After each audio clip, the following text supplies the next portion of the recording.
Para no olvidarme.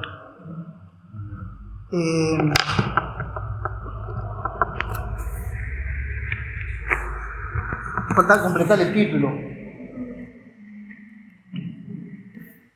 Y en este caso, nosotros que escuchamos algunas veces hablar acerca del discipulado, creo que en general, hablando en general, no hay un claro entendimiento entre la mayoría de los hermanos de lo que verdaderamente es un discipulado. No quiere decir, no estoy diciendo que yo tengo luz o nosotros tenemos más luz que otros, pero se evidencia que no hay un entendimiento real de lo que significa esta palabra, o lo que es el discipulado o la práctica del discipulado. Por eso, si recuerdan anteriormente compartimos acerca de la jornada del pueblo de Israel, nosotros hablamos de que ese lugar tenía mucho que ver con el discipulado. Y saben, no es algo que se practique en este tiempo, pero es algo que necesariamente debería practicarse. Y en algunos casos, muchos de los problemas entre los cristianos se basan en que no hay un discipulado apropiado. Yo no recuerdo si le hice la pregunta a los hermanos Damián y Abelino un lunes. No sé si la hice acá en general, no recuerdo, la voy a hacer por las dudas. Exceptuando, claro, a los hermanos más jóvenes, podríamos ir a los más nuevos, los que tenemos más años. Estamos en medio de hermanos que tienen 20 o 30 o 40 años creyentes. ¿Alguno de nosotros puede decir, tal persona, tal hermano o tal hermana me discipuló? Yo soy un discípulo de tal o cual hermano. ¿Puede alguno decir, sí, la verdad tal hermano me discipuló? Creo que la experiencia general es que hemos sido discipulados un poquito por este hermano, en alguna ocasión por este otro hermano o por otra hermana en alguna ocasión. Pero creo que en general, no sé si hay alguna experiencia diferente, pero en general no podríamos decir, tal hermano me discipuló del principio al fin, o tuvo una vida de discipulado para conmigo. Pero hermano, esto es lo que se ve en la experiencia de Pablo con Timoteo. Nosotros podemos ver las cartas de Pablo a Timoteo y claramente notamos que hay un fuerte discipulado de Pablo sobre Timoteo. Pero esto lo compartimos la vez pasada, no solamente tiene que ver con las cartas. Pablo, cuando estuvo acompañado por Timoteo, todo ese viaje y todos esos años fueron verdaderamente un discipulado para Timoteo. Y podemos decir, tal vez sea el más fuerte que conocemos, pero Pablo también discipuló a Tito y discipuló a otros hermanos que colaboraban con él. Es impensable que alguien pudiera decir, Pablo, a los que estuvieron con él, no lo discipuló.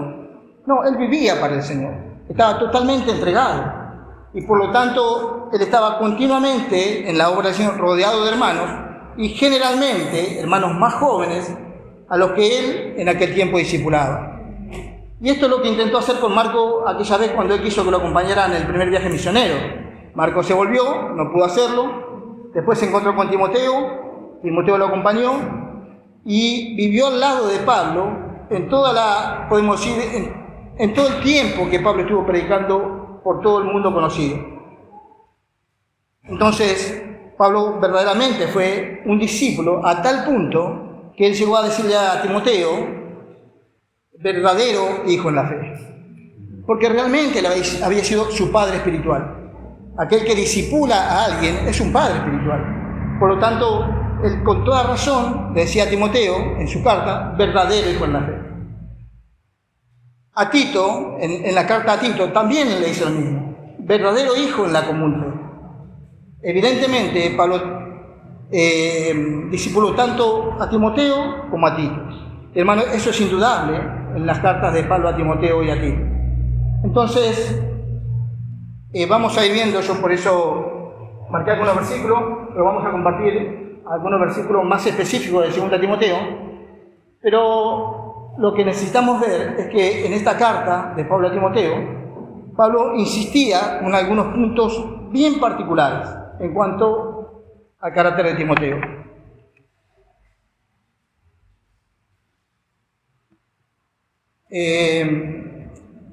No sé si recuerdan la última vez que compartimos sobre las jornadas del pueblo de Israel.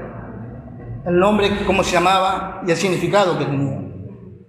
Para hacerlo un poquito más ágil esto el lugar era Beerot Bene Jacán completo, ¿no? Pero el número dice Bene Jacán. Y habíamos dicho que ese nombre significa pozos de agua o manantiales de los hijos de inteligencia. Ese es el significado. Y por eso tiene que ver con hijos de inteligencia, por eso tiene que ver con el discipulado. Entonces, cuando dice hijos de inteligencia, a veces uno cuando ve a ciertas personas, creo que la mayoría nos damos cuenta cuando hay personas que son inteligentes. Pero hablando generalmente en el trato con las personas que nosotros nos tocamos cada día, podemos notar personas inteligentes, pero naturalmente inteligentes. Pero no solamente hay una inteligencia natural, que existe, hay hombres que la tienen, hay hombres que son muy inteligentes y otros que no tanto. Pero aparte de esto, hay una inteligencia que la Biblia llama inteligencia espiritual. Y para esto yo quiero que nosotros podamos ver, hay muchos versículos. En estos casos es buena una concordancia porque uno podría buscar todos los versículos que hay en cuanto a la palabra inteligencia. Pero por lo menos voy a leer algunos en los que nos muestran que la inteligencia no solamente es algo que posee el hombre natural, sino que hay una inteligencia que es dada por Dios, que la llama la Biblia inteligencia espiritual. Pero aparte de esto, nosotros tenemos que ver qué es la inteligencia. ¿Qué significa este atributo o esta virtud? Y no es, como a veces escuchamos, una viveza criolla, alguien rápido de mente, no, sino que la inteligencia, vamos a ver cómo la define Job, capítulo 28, versículo 28.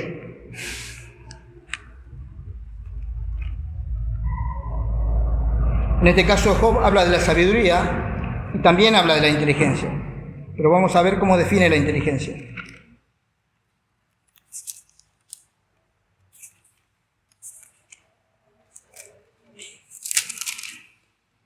Dice, y dijo al hombre, he aquí que el temor del Señor es la sabiduría, y el apartarse del mal, la inteligencia.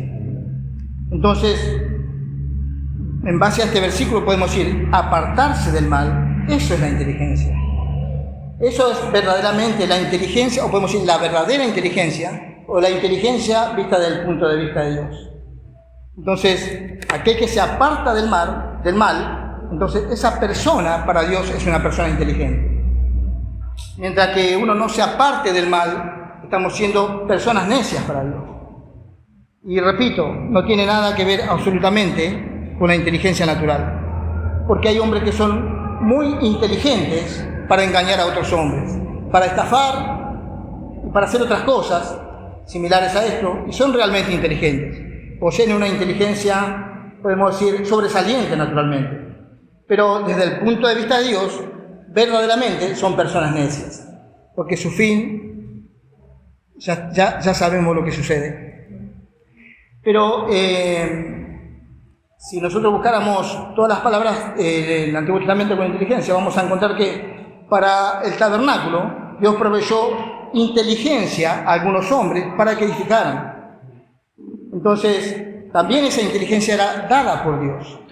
Pero hay muchísimos versículos que hablan acerca de la inteligencia dada por Dios. Pero quiero decir, esto no es solamente del Antiguo Testamento, sino que vamos a leer algunos en el Nuevo Testamento en donde hace referencia a esta palabra. Colosenses 1:9. Yo para mostrar que cuando uno dice inteligencia no se está refiriendo a una inteligencia natural.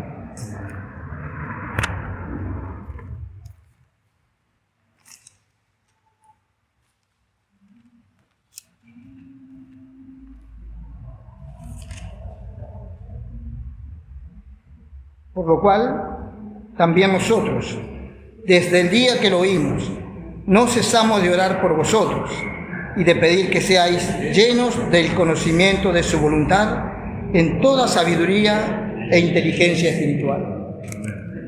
Entonces, esta era la oración de Pablo para con los hermanos. Pedía que los hermanos seamos llenos del conocimiento de la voluntad del Señor en toda sabiduría e inteligencia. porque esto es necesario, la sabiduría y la inteligencia para aplicar la voluntad del Señor. Efesios 1:8.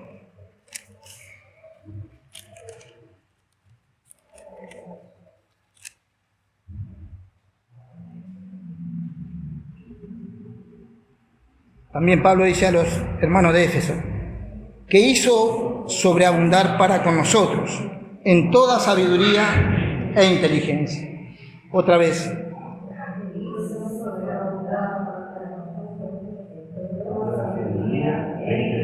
Sí, no decía que se repite el versículo, sino que otra vez Pablo está hablando de la palabra inteligencia. Amén. De todas maneras, siempre es provechoso. Y por lo menos en esos dos versículos nosotros encontramos esa palabra que está muchas veces en el Antiguo Testamento, pero también hay algunas veces en el Nuevo Testamento mostrando que la inteligencia dada por Dios es necesaria para poder aplicar su voluntad. Y lógicamente, como antiguamente era para la edificación de la casa de Dios, el tabernáculo, actualmente es necesaria para la edificación de la iglesia, que es la casa de Dios.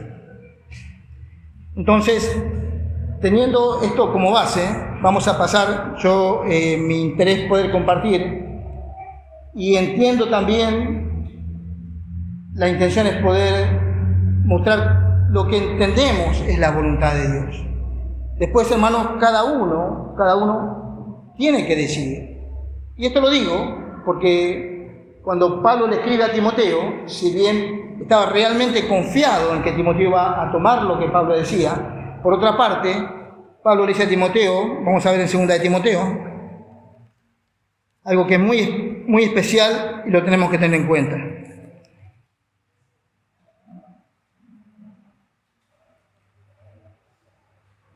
Segunda de Timoteo,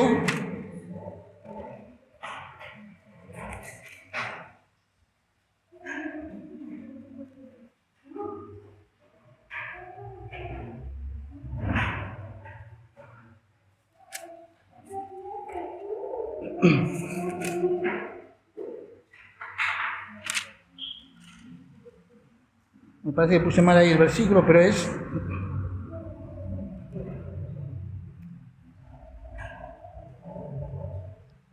denme un segundo.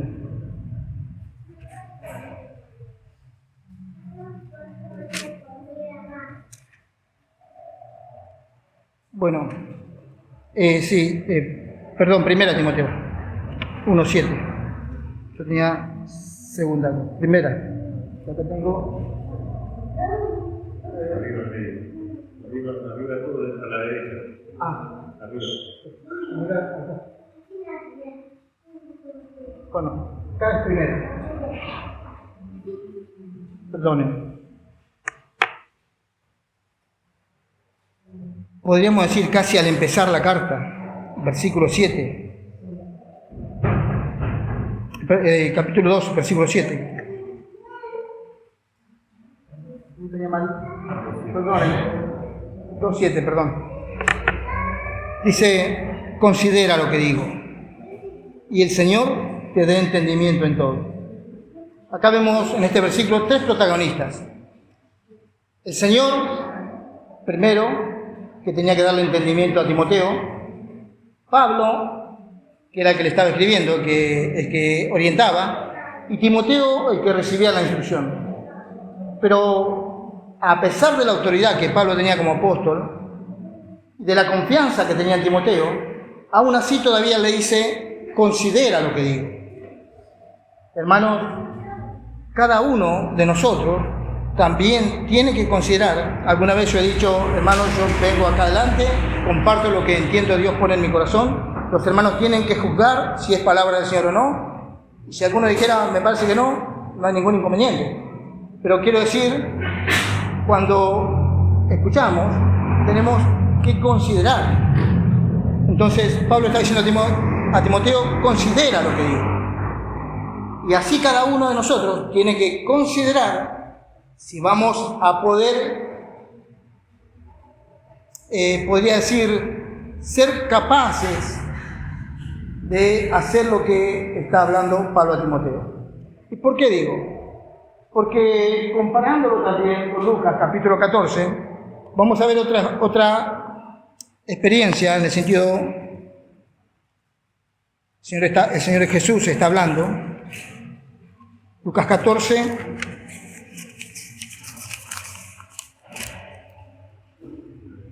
...28, 29 y 30.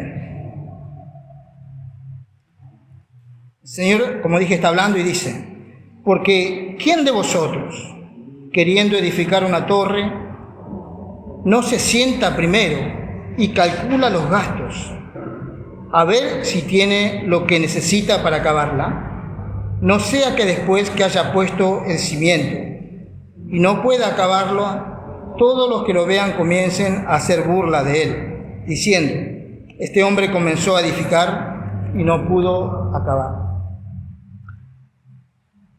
El Señor también acá está diciendo: considere, así como Pablo le dijo a Timoteo. Y, ¿saben? Hace muchos años, tal vez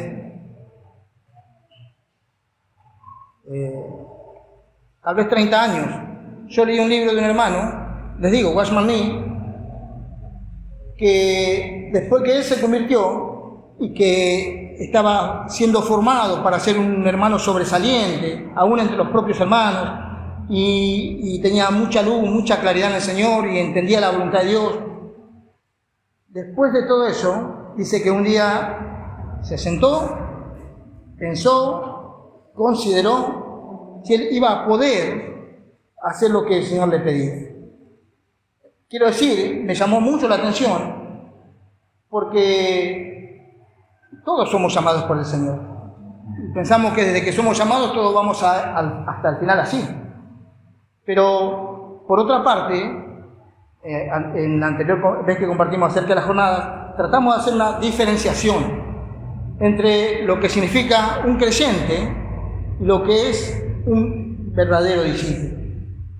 Entonces, lo que está haciendo Pablo con Timoteo es preparándolo, formándolo para que sea un verdadero discípulo, no para que continúe siendo un creyente. Quiero, hermanos, que en medio nuestro por lo menos poquito diferenciamos esos términos, quiero decir.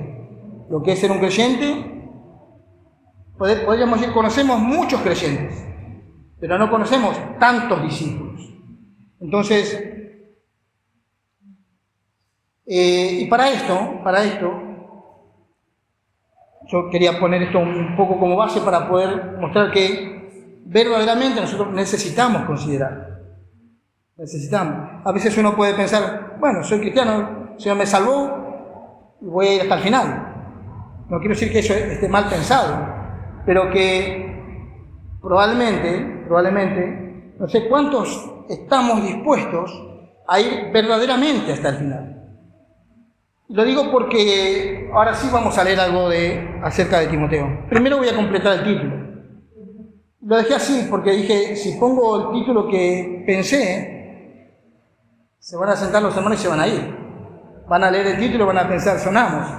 Pero, hermanos, aunque nos guste o no nos guste, verdaderamente, para poder ser discípulos, nosotros, si realmente queremos ser discípulos del Señor, tenemos que estar dispuestos a sufrir. Y lo digo así porque no es fácil, no es sencillo. A nadie le gusta, ni a nadie quiere, y si nos dicen que por acá hay sufrimiento, nos vamos a tratar de ir por el otro camino. Naturalmente somos así, y todos somos así. Y si nos miramos ayer, anteayer y hace algunos días, notamos que somos así. No nos pueden ni tocar un poquitito así que no queremos sufrir absolutamente nada. Pero sepamos, hermanos, que no hay otra manera.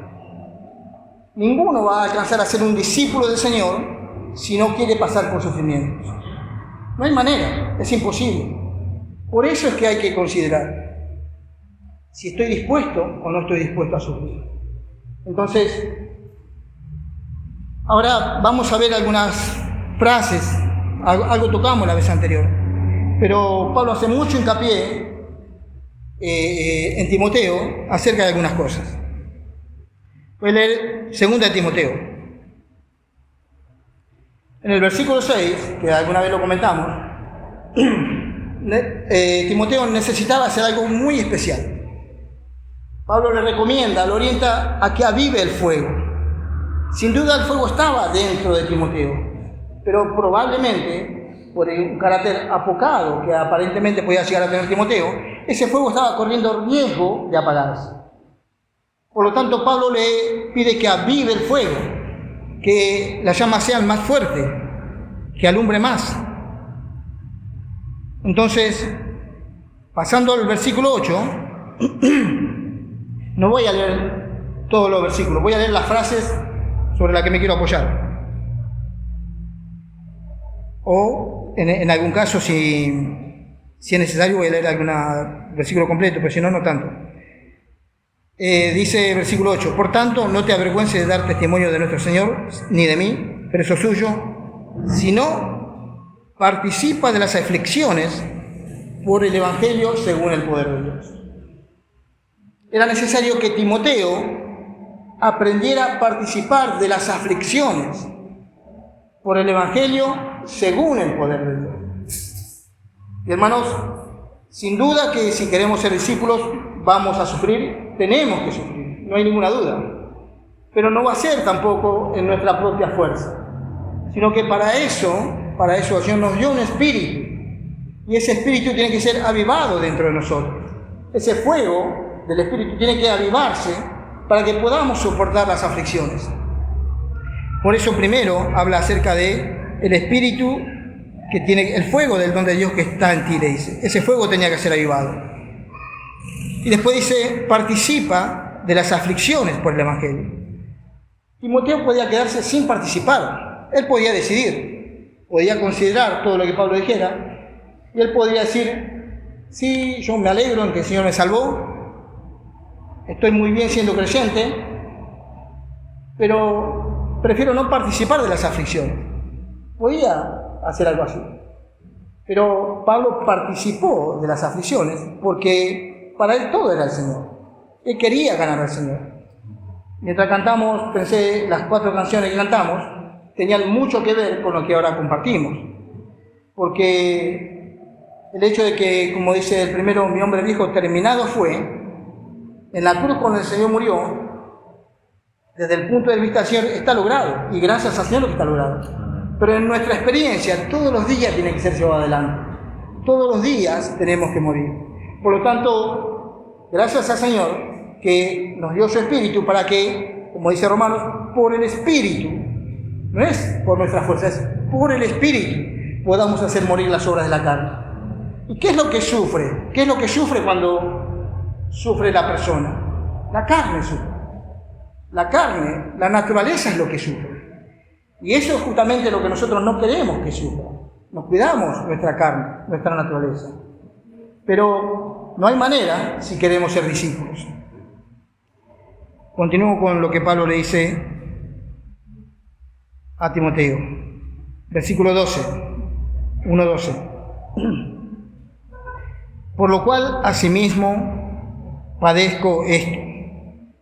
Y él está hablando de que él fue constituido predicador, apóstol y maestro de los gentiles. Y por eso él padecía lo que padecía. Si Pablo hubiese continuado en la religión judía, no hubiese padecido nada de lo que está padeciendo por causa del Señor. Capítulo 2. El versículo 1 dice, tú pues, hijo mío, y aquí ponemos hijo de inteligencia, porque está haciendo un hijo inteligente en cuanto a la voluntad de Dios, dice, esfuérzate en la gracia. ¿Y por qué Timoteo necesitaba esforzarse en la gracia que era en Cristo? Porque inmediatamente el versículo 3 dice, tú pues sufre penalidades como buen soldado de Jesucristo. Es imposible que alguien quiera ser un soldado del Señor y no sufra penalidades, porque el soldado sufre penalidades. Aquel que conoce o fue soldado, conoce la historia de un soldado, sufre penalidades. No es una vida sencilla, por muchas razones. Tiene que vivir comiendo a veces cuando puede, a veces descansando cuando puede, y siempre tiene alguien al que tiene que seguir en autoridad. Entonces no es la posición del soldado no es muy fácil. Entonces, si alguien quiere ser un buen soldado, a no ser que alguien quiera ser un mal soldado, eso es otra cuestión. Pero que quiere ser un buen soldado va a sufrir penalidades. En el versículo 9 del capítulo 2, Pablo da algunas definiciones del mismo. Y él dice, en el 8 termina diciendo, conforme a mi evangelio, dice el 9, en el cual sufro penalidades, hasta prisiones, a modo de malhechor, mas la palabra de Dios no está presa. Dice el versículo 12, que también alguna vez lo leímos, si sufrimos, también reinaremos con Él. ¿Y qué pasa si no sufrimos? Dice, si sufrimos.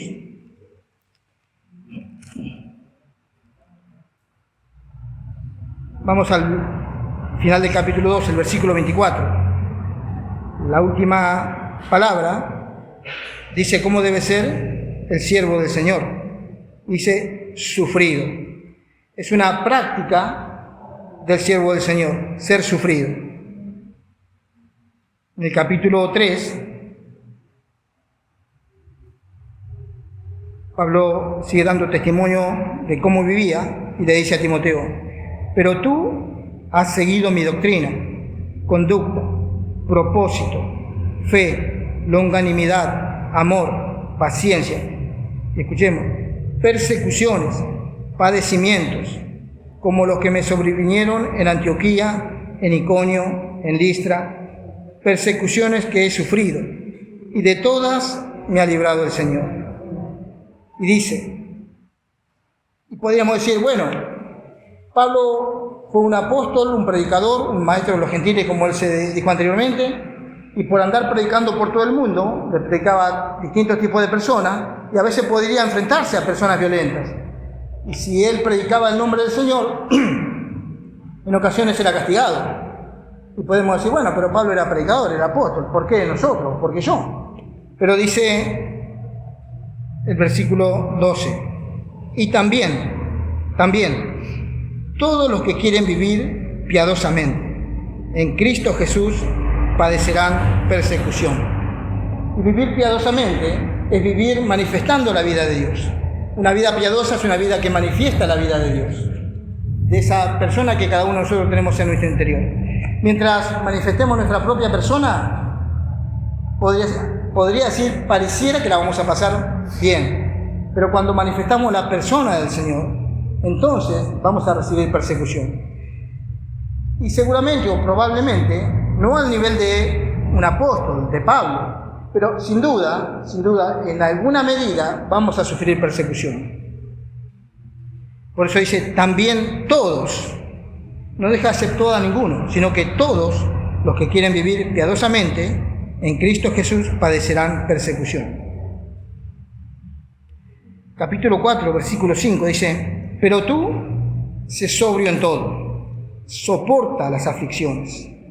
Habíamos dicho en el capítulo 2 que tenía que esforzarse en la gracia del Señor, y esa gracia del Señor iba a permitir que pudiera soportar las aflicciones. No es que las aflicciones van a venir al creyente y lo van a derrumbar. Lo van a derrumbar si no tomamos gracia del Señor. Pero en la gracia del Señor podemos mantenernos firmes. Soporta las aflicciones, haz obra de evangelista, cumple tu ministerio. Entonces, claramente notamos que entre tantas cosas que necesitaba aprender Timoteo y entre tantas cosas que él necesitaba ejercitarse, tenía que prepararse y estar dispuesto para sufrir, porque todo lo que Pablo le hablara era para que estuviera dispuesto y preparado para sufrir, para que él pudiera ser un verdadero discípulo. Pero no solamente que él pudiera ser un verdadero discípulo, sino que él pudiera enseñar también a otros, y que otros también puedan llegar a ser discípulos, como leímos la otra semana anterior. que enseñe a hombres fieles para que estos también enseñen a otros. Y esa es la cadena que debe ser llevada entre los hermanos en el Evangelio. Por lo tanto, acá se faltaba completar. Y esto, al margen de que nos guste o no nos guste, no tenemos manera de escapar a esto. Si verdaderamente queremos ser discípulos del Señor, estamos, podríamos decir, sin salida en cuanto al sufrimiento. Pero no solamente esto. Por supuesto que, como dije, la gracia del Señor es suficiente, y la gracia del Señor va a hacer que podamos sobrellevar cualquier tipo de situación, cualquier aflicción, cualquier sufrimiento. Por eso, decía Timoteo, en este caso tenía que avivar el fuego en su interior y también tenía que tomar de la gracia. La gracia es suficiente. Y gracias al Señor que es así. Pero yendo un poquito más adelante, vamos a ver capítulo 10 de Marcos.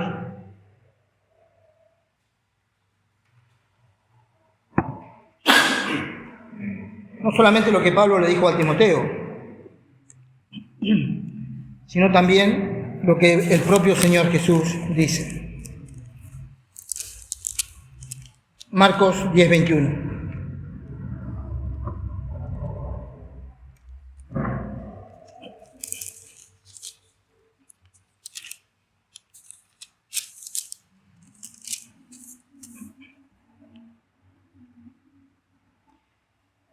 Entonces Jesús, mirándole, le amó y le dijo: una cosa te falta, anda, vende todo lo que tienes y dalo a los pobres, y tendrás tesoro en el cielo. Y ven, sígueme, tomando tu cruz. Al menos yo, hermano, cada vez que escuché compartir acerca de este versículo o la experiencia del joven rico, es porque tenía muchas propiedades, mucha riqueza, y que el Señor dice que es difícil que un rico entre al reino de los cielos. Pero siempre se acentuaba que por causa de la riqueza el rico no pudo entrar, este joven rico. Pero podemos también agregar que no solamente el Señor le dijo que vendiera todo lo que tenía, él quería seguir al Señor, pero el Señor dice, y ven, sígueme, tomando tu cruz. Y por supuesto, no descubrimos nada si decimos que la cruz hace referencia, sin ninguna duda, al sufrimiento y a la muerte. Entonces, no le estaba diciendo solamente el Señor al joven rico, bueno, vende todo lo que tiene, dalo a los pobres, vas a heredar la vida eterna. No, no era suficiente. Era bueno, pero no completaba todo lo que faltaba. Él tenía que seguir al Señor y tenía que tomar su cruz. Tenía que estar dispuesto a sufrir por el Señor. Entonces, se completaba con eso. Y quiero decir, hermano, no solamente Pablo le estaba diciendo algo a Timoteo, sino que aquí vemos en Marcos al propio Señor diciéndole al joven rico que tomara su cruz para poder seguirlo. Lucas 14:27.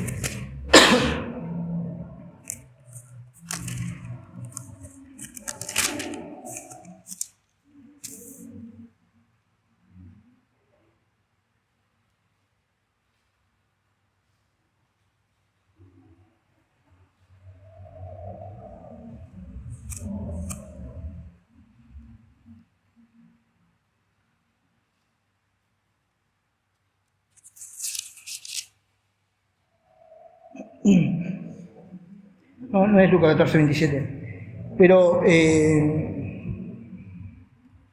me confundió el versículo acá. Pero después voy a buscar el versículo al que me refiero y dice: el que no lleva su cruz y viene en pos de mí, no puede ser mi discípulo. Si también lo busca rápido porque lo quiero leer. ¿Mateo? Ah, estaba mirando Marcos, Perdón, estaba mirando Marcos. Sí, Lucas 14:27. Dice: y el que no lleva su cruz y viene en pos de mí, no puede ser mi discípulo. Y aquí en este caso también, en ocasiones le damos mucha importancia, que la tiene, a que, bueno, no puede amar más a la madre, al hijo, a la mujer, a los hermanos, menos su propia vida. Así no puede ser el discípulo del Señor. Pero aun si uno hiciera esto, amara más a toda la familia que al Señor, o mejor dicho, más al Señor que a toda la familia, pero falta algo, ¿no? Porque termina cuando dice, y el que no lleva su cruz y viene en pos de mí, no puede ser mi discípulo. El que quería ser discípulo del Señor tenía que amar más al Señor, que sea capaz de dejar todo. Algo también cantábamos, me recordaba lo que vamos a compartir. Cristo solo tiene que quedar, todo lo demás hay que dejar. Y mi meta sea solo Él. Cantamos. Pero hermanos, como también dice, que esa sea mi realidad. Necesitamos que esa sea nuestra realidad. Yo espero no seguir toda mi vida siendo un creyente. Aunque ya tengo varios años, espero en algún momento poder llegar a ser un discípulo del Señor. Y eso también en una de las letras, los párrafos que cantamos, es lo que anhelamos poder hacer, poder servir al Señor, poder vivir como un discípulo para el Señor, y no como personas que nos conformamos solamente con que somos salvos, oramos, cantamos, que está muy bien, nos reunimos, está muy bien, pero que no alcanzamos a ser discípulos. No estamos dispuestos a sufrir por el Señor, es decir, no estamos dispuestos a llevar la cruz y seguirlo a Él. Lo demás lo hacemos, pero como dije, no solamente era necesario amar más al Señor que al hermano, a toda la familia, sino que dice, el que no lleva su cruz y viene en pos de mí, no puede ser mi discípulo. Lucas 14:33 dice, así pues, cualquiera de vosotros que no renuncia a todo lo que posee, no puede ser mi discípulo. Entonces, delante de tales palabras, tales versículos, delante de lo que el Señor habla en la Biblia, deberíamos considerar o no debemos considerar lo que estamos compartiendo. Y repito, hermanos, no pensemos de ninguna manera que esto lo vamos a alcanzar o lo vamos a lograr en nuestra propia fuerza. Pero gracias al Señor que nos dio un espíritu, y ese espíritu dentro de nosotros es el propio Señor que puede hacer la voluntad del Padre, no nosotros mismos. Y ese propio espíritu que está en nosotros puede ser uno con nosotros a llevar la cruz y puede capacitarnos. Entonces, el que no renuncia a todo lo que posee no puede ser mi discípulo. Y no está hablando de renunciar a un trabajo, de algo físico, sino que sabemos que siempre todo está en el corazón de la persona. Y sé que tengo que decir, algunos podemos decir, pues hoy puedo estar muy lejos de ser un discípulo verdaderamente de acuerdo al enfoque del Señor. Pero, repito, gracias al Señor que nos dio su espíritu, y con su gracia podemos lograrlo. No es para, ¿qué diría? Pensar, bueno, no llego, y quedarme con que no llego. No, todo lo contrario. El Señor nos anima a que por su gracia podemos hacerlo. Y gracias a Él que es así. Y justamente, hermanos, es necesario que haya discípulos que sigan al Señor y que estén capacitados para enseñar también a otros, porque, como dije, el significado del lugar que nosotros compartimos, ese lugar Beerot Bene Jacán, significa pozos de agua, manantiales de los hijos de inteligencia. Y esto tiene que ver con que cada discípulo, cada hijo del Señor, debería ser un manantial. ¿O no dijo el Señor en Juan 7:37? Que los que creen, como dice la Escritura, de su interior correrán ríos de agua viva. Las personas deberían venir, o deberíamos tener la capacidad de que la persona pueda venir a cada uno de nosotros, estamos hablando de los sedientos, de los que tienen hambre en el mundo, que puedan ser saciados. Debería ser así. Entonces, justamente digo, ese lugar tenía este significado, porque cada uno de los discípulos, nosotros deberíamos ser personas que otras personas puedan venir y puedan beber de nosotros y puedan ser saciados. Deberíamos estar capacitados para tal cosa. Pero no es lo que se ve actualmente. Por eso digo, por lo menos, hermano, yo soy sincero, este es el pensamiento que yo tengo de qué es un discípulo. Por ahí para algunas otras personas ser un discípulo es ser como somos, y le parece que es suficiente. Por eso digo, cada uno tenemos que considerar. Entonces, es importante esta cadena de que hoy nosotros, mañana otros, y después otros, pero continúa, y que en realidad nunca debió cortarse. Por eso yo preguntaba, ¿cuántos de nosotros podemos decir, sí, yo tuve tal hermano que fue mi maestro, me discipuló? Yo podría decir, en algún tiempo tal persona me ayudó, sí, reconozco mucho, me ayudaron, no sé cuánto tiempo, en alguna experiencia, en un momento que habré estado mal, que me corrigió, que me pudo ayudar.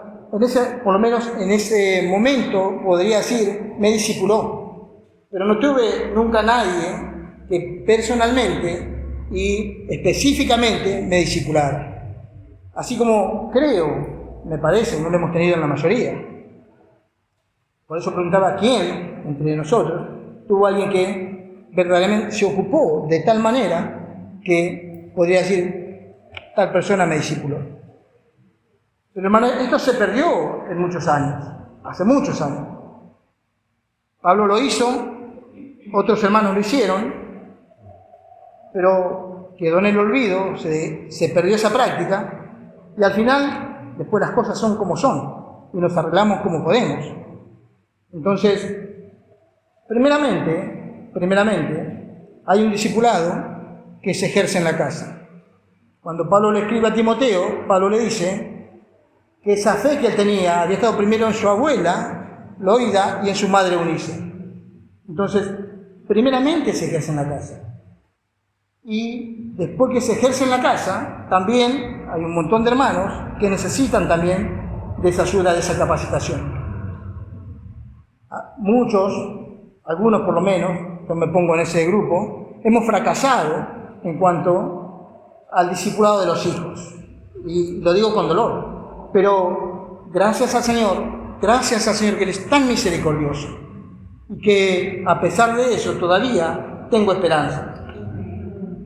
Entonces, es muy importante, por otra parte, a pesar de mi fracaso, no quisiera, me volvería a doler que otros hermanos fracasen. Por lo tanto, aunque puedo tener una mala experiencia, a pesar de eso, algo podría aportar a alguien para que no tenga la misma mala experiencia que yo tuve. Entonces, sin duda que esto también se perdió. Tal vez en algún lugar algunos hermanos lo practican, pero no es muy habitual que todos los hermanos practiquen un discipulado con sus hijos. Y podemos decir, religiosamente, si hacía en el pueblo judío, religiosamente en aquel tiempo. Se dice que los niños judíos, aunque uno podría pensar o considerar que no escuchaban o que no entienden, a medida que estaban siendo amamantados por la mamá, les estaban hablando de la ley. Entonces, podemos decir, desde el día que nacían, empezaban a escuchar. Uno puede pensar, no entienden, no escuchan, pero eso nos muestra que necesario era, a pesar de que eran tan pequeños, y que a medida que iban creciendo, más le iban enseñando. Entonces, puse otra palabra, porque entiendo, hermanos, esto es un gran desafío para nosotros en este tiempo. Podemos decidir seguir así, y si como decimos en otras oportunidades, si en medio nuestro hay algún hermano que considera que es un discípulo, gracias al Señor, si lo es, y si hay alguno que está discipulando a alguien, gracias al Señor, y si hay alguno que está siendo discipulado por alguien, gracias al Señor. pero no se ve esto en general. Y apuntamos a que debería ser una práctica general. Por lo tanto,